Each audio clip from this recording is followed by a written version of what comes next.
I'm your host, Veronique, and joining me in the studio as my guest, my very first guest, is the fabulous Nicola Comninos. Nicola is responsible for group enterprise risk, legal, compliance, governance, and sustainability at Purple Group. She is also the executive managing director of their subsidiary EasyETFs and the director responsible for group managed investments businesses, including Easy Asset Management. Welcome to the show. Thank you so much for joining me. Thanks for having me. It's a pleasure to be your very first guest. The very first one. So, Nicola, you have been around money for a long time, like in the finance world. I mean, how long have you been in the industry now? It's definitely just under 2 decades. Yeah. Oh, my word. Okay, so you've been doing this a while. What was that? Oh, can you think back to a moment where you kind of realized that besides your own financial journey, this is something that you wanted to share with others and, empower them to kind of not follow your path, but just guide them towards financial freedom? When did that become a passion for you? So, I can't remember an exact point in time, but what I do recall is one of the things that struck me as a little girl is how often my parents would have to have tough discussions about money and how they're going to be able to cover all of their expenses. And I just didn't like those sorts of conversations. It really made me feel quite uncomfortable, and I wanted to have a different relationship with money. I was very privileged as a very young girl. My godmother, who's also my mother's sister, was married to an ambassador, and I was in a sort of, average family. So him being an ambassador was like really awesome. And so none of my parents my parents didn't know anything about investments or finance or this whole world that I'm now in. Mm. But I happened to be visiting my aunt, and my uncle had his financial advisor there. Okay. And she was just this beautiful, very impressive lady. She was still a very young lady at that stage, Beverly Barkhuizen, one of the brilliant financial advisors out there.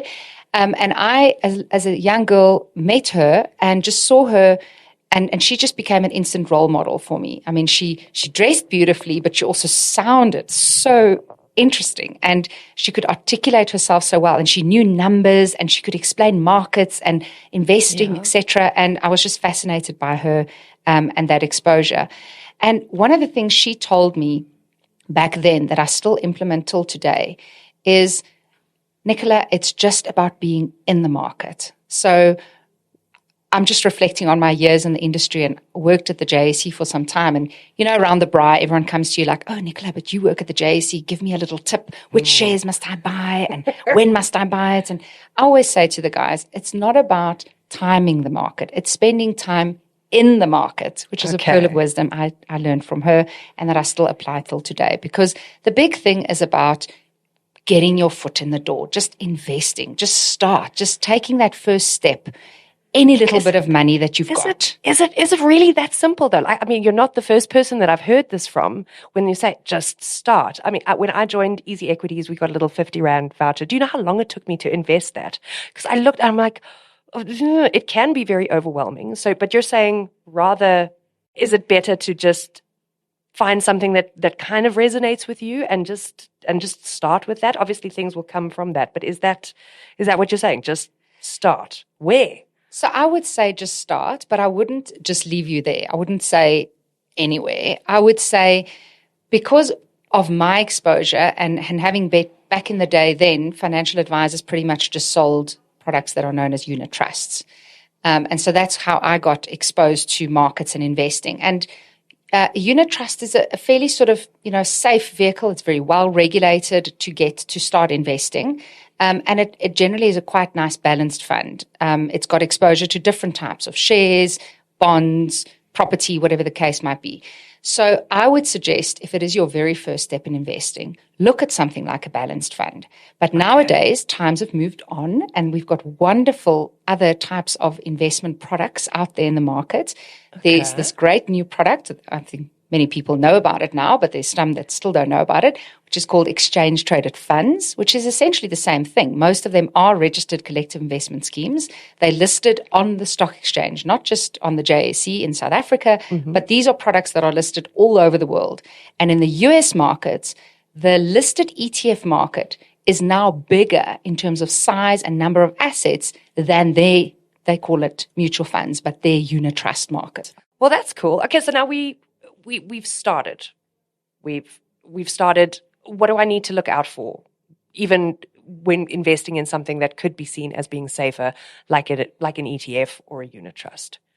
Yeah, so I think I want to just take you back to my story in terms of where I explained about how I got into and wanted to manage my own money, is when I saw and I met this lady and I looked at how she really just seemed like this in control of finances, and as a child experiencing that feeling of safety.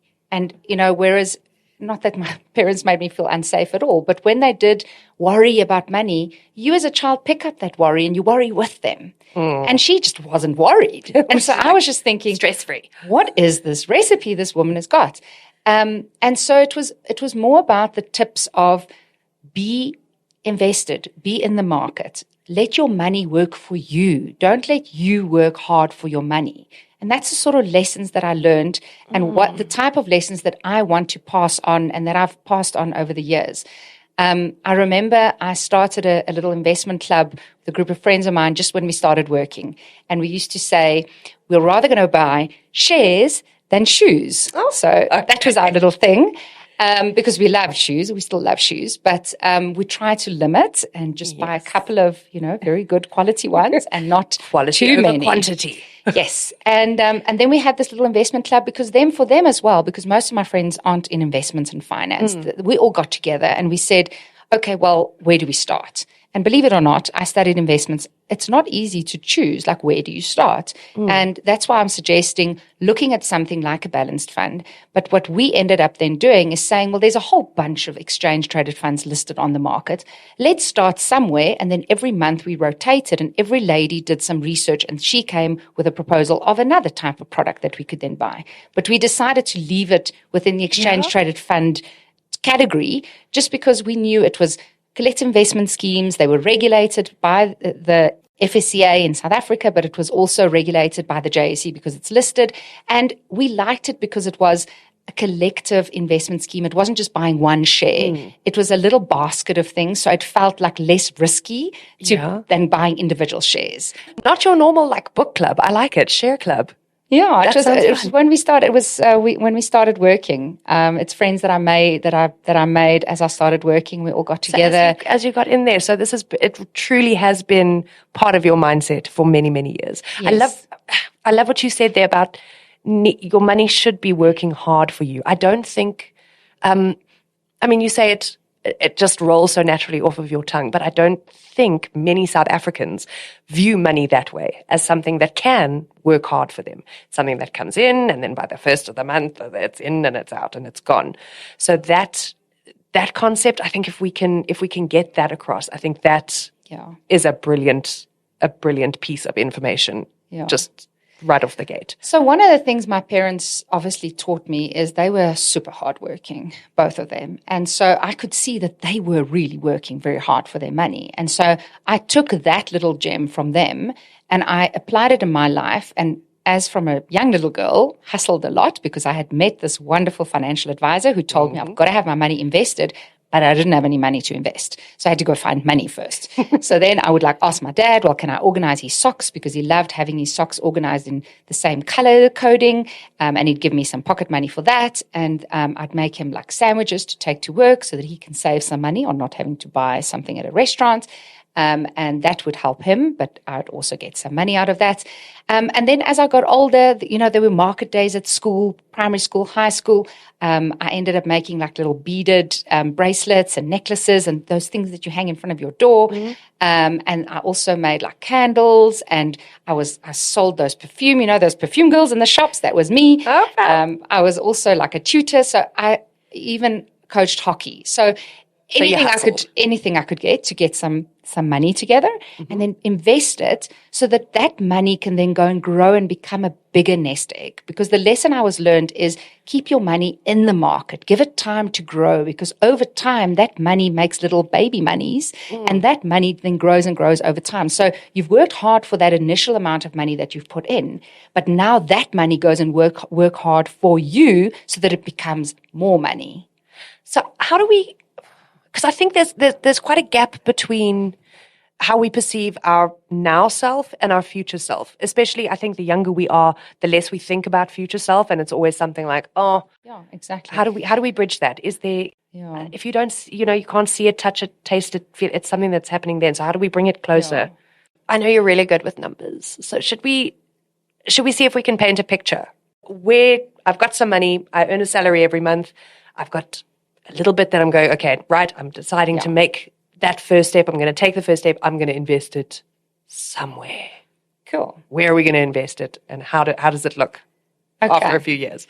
Okay, so in a specific example, so let's say I earn 25,000 Rand a month and my annual salary is about 300,000 Rand.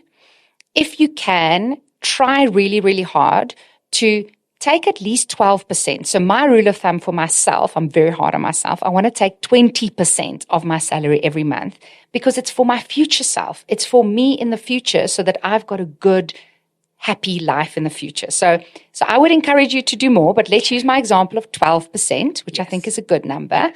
And that gives you at least 3,000 Rand a month that you can invest in the long term. And that, when you take it for the full year, gets you to 36,000 Rand a year. So that's even more than you earned monthly. So your monthly salary was the 25,000. You managed to squeeze out that 3,000 and you get yourself to saving 36,000 Rand a year. Okay. Which we could put that in a bank. I mean, somebody could just put that in a bank. Yes. But we're talking about options. One level up. Now we're investing it because now we want our money to work for us. Yes. Okay. You want to get the money to work hard. I'm with you. Where are we putting this money?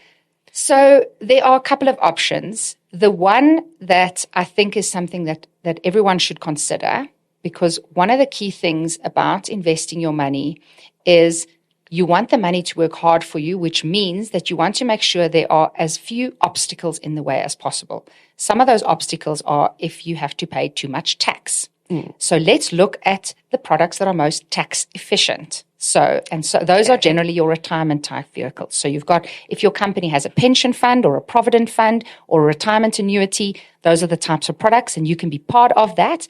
And they will invest that money for you through that product, and that money will be invested before tax is charged on it, which means that essentially you get a tax benefit. That money is pre-tax money that then gets invested for you. So is that the tax man going, okay, I'm going to pretend I didn't see that 3,000 Rand? Well, that's the tax man going and saying, I want people to retire comfortably. There's only 6% of South Africans that have enough money to retire comfortably.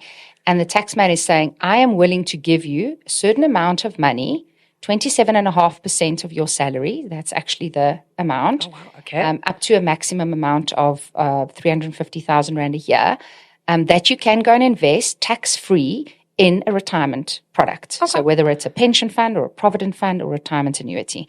And so that money is then tax-free. So let's use that example of 25,000 Rand a month. If you didn't invest anything, you would obviously pay tax and you'd have a certain amount of money you'd take home. Yeah. If you take that example of the 3,000 Rand a month that you invest, roughly 1,000 Rand of that is money the tax man has put back in your pocket. If we use that example of where you didn't invest, your take-home pay is only 2,000 Rand more than if you do invest. So if you do invest, you get that additional $1,000 and you get 3,000 Rand that puts together, and that helps you get your 36,000 Rand a year. Okay. Now let's focus a bit on that 1,000 Rand every month that you get from the tax man. That money over 20 years invested in an average balanced fund portfolio, and returns for the last sort of 10 years have been 8.5%, gets you that amount, grows over 20 years to just under 500,000 Rand. Is that just are we talking about, am I just understanding correct, the money, the bit that was coming back to me, if we go look at this, after how many years and how much? 20 years. 20 years, just under half a bar. Yes. And that's just the tax little bit. That's not even, okay, I'm listening. And remember the 2,000 Rand a month, I said you must just make Yes. sure you spend that less, because that's the bit I'm asking you for. Yeah. Spend 2,000 Rand less a month. Our little the taxman gives you the equity. 1,000 Rand, roughly. And then all of that together gets you 3,000 Rand a month. And if you put all that together now and you've invested it for about 20 years, and again, growing it at average about 8.5%, just a normal sort of balanced fund return for the last 10 years, you get to roughly 2 million Rand. Well, that changes the landscape, I think. And if we're wanting to have time in the market and starting young, if you start, let's say you start even just when you're 25, 20 years, you're still 45, you're still 10 years away from retirement. So it's going to keep on. It's going to keep on. Yeah. Okay, amazing. So this is in the RA. When we go to the retirement annuity, I think one of the things to bear in mind is the products that you invest in there have to be in compliance with regulations. So government obviously gives you this tax break, but they give you the tax break and they give you certain rules within which you can invest. So you can only invest that money in products that meet those rules, which generally just means you've got to have a nice balanced fund. They don't want you to take a huge amount of risk on those on that money, because they want you to be able to retire comfortably. So generally the types of products you invest in there would be what they call Regulation 28 compliant, which just means that it meets the rules and it has some shares, some bonds, some property, a whole bunch of different types of assets in there. And I'm very excited to mention that we will be very soon, EasyETFs, launching our very first active ETF.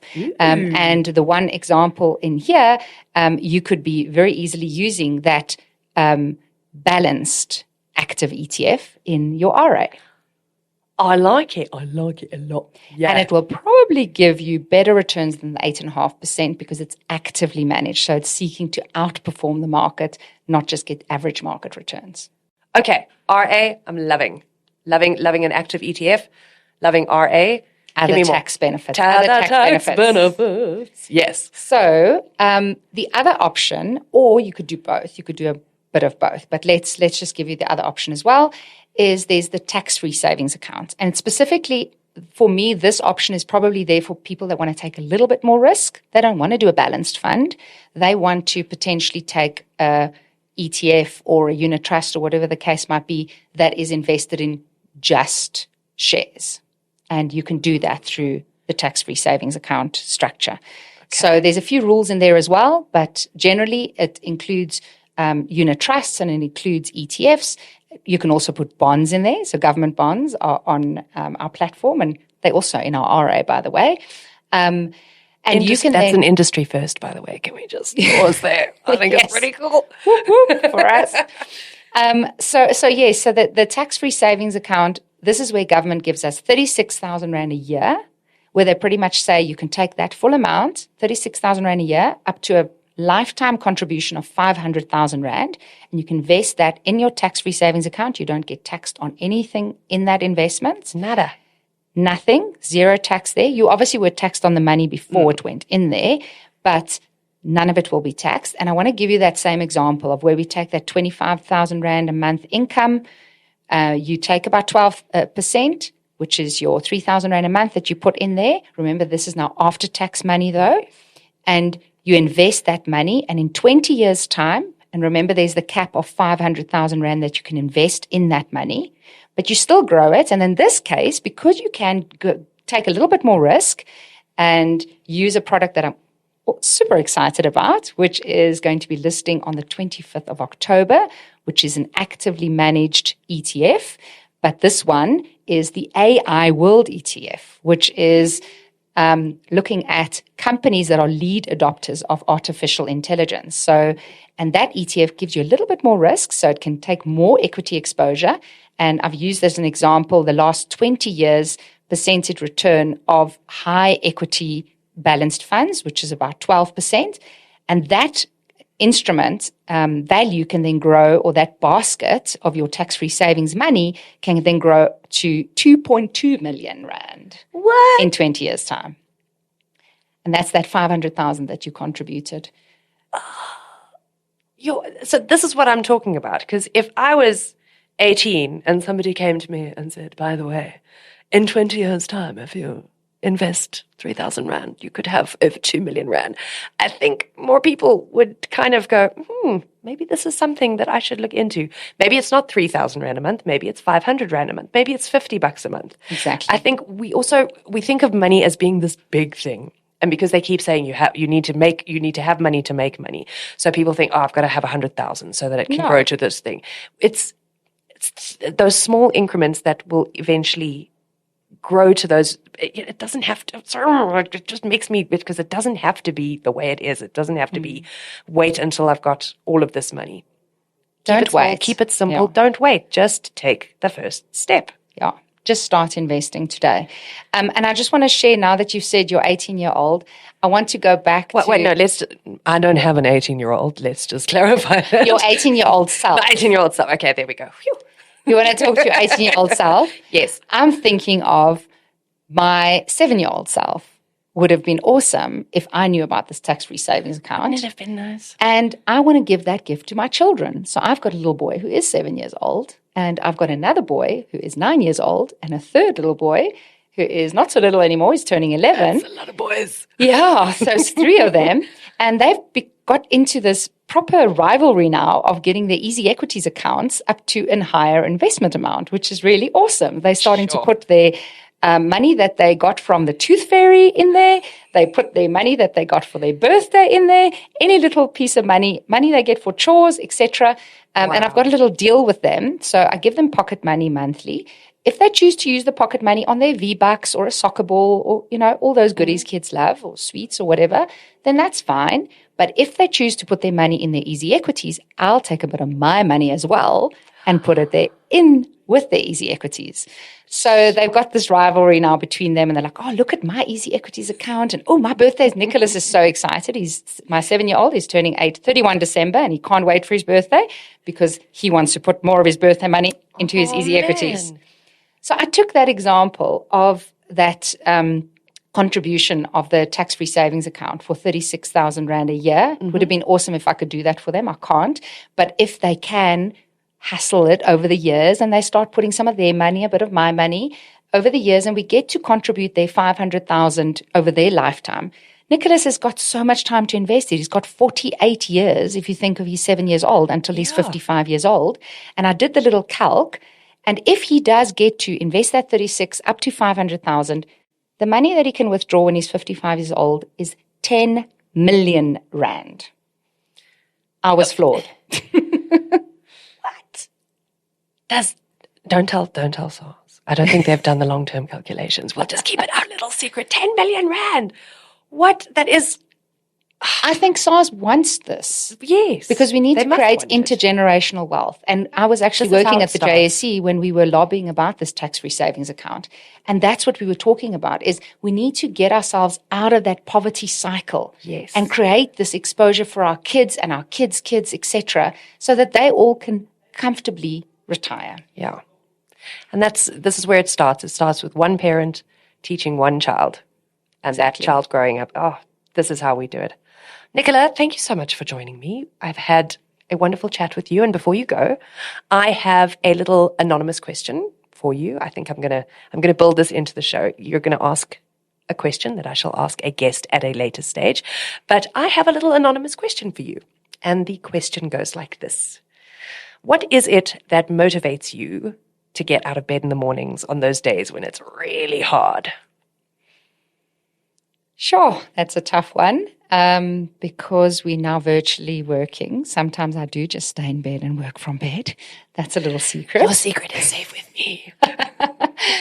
But look, often because I've got the boys at home, I literally have to get out of bed because I've got to take them to school. True. But I think that the one thing on a serious note that gets me out of bed on those days when sometimes life can just get so heavy and it feels just like you're not getting ahead of yourself and you've got these big goals and you just aren't reaching them. I just think of my kids and how they look at life. And they always look at it glass half full. I mean, they don't just have that concept of glass half empty. They walk outside, they walk in the grass, they play. Every little thing they see is something they can explore and something that just excites them. And so for me, that's where I take my inspiration, is just try and be childlike. and try and live in the moment and enjoy every little thing. So when I really aren't feeling happy, take my shoes off, walk on the grass, feel the earth beneath me, smell the roses, listen to the birds, look around me, and just be happy being here on earth. Thank you. That's a beautiful way to end the show. Thank you so much, Nicola. Cool. We shall chat soon. Until next time, goodbye.